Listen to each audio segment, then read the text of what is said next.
শুভ সকাল বন্ধুরা, তনু shorts and mini ব্লগে তোমাদের স্বাগত। তো ঝাড়ুটা লাগিয়ে নিয়েছি। ঝাড়ু দেওয়ার আগে উঠে আমি বাসনগুলো ধুয়ে নিয়েছি। ঝাড়ু লাগানোর পর দুয়ার ঘর মুছে পরিষ্কার করে আলু সেদ্ধ বসিয়ে দিয়েছিলাম। ছেলে মেয়েদেরকে খুব খিদে লেগেছে। সকালে আমাদের মুড়িটাই খাওয়া, ওদেরকে সবাইকে মুড়ি মাখিয়ে দিলাম। এক এক করে সবাইকে মুড়ি মাখিয়ে দিলাম, ওরা খেয়ে নিল। আমার স্নান হয় না এখনও, আমি এখনও জামা কাপড় কাচবো, আরও কাজ সারবো, তারপর স্নান করবো। এই যে আমি জামা কাপড়গুলো ধুয়ে নিচ্ছি, তারপর স্নান টান করে রান্না বসাবো। রান্না আজকে শুধু মাছের রেসিপি হবে, কেননা বাড়িতে আজকে অনেক মাছ এসেছে।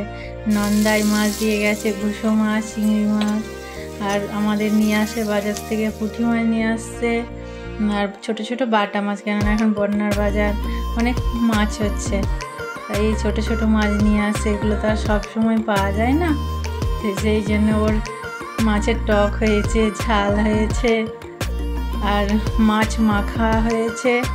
মাছের ঝালও আমার পছন্দ, সেই জন্য মাছের ঝালও করেছি। তো আজকে এটাই রান্না হয়েছে। একটু ভাজা, শাক ভাজা হয়েছে, আর করলা ভাজা হয়েছে।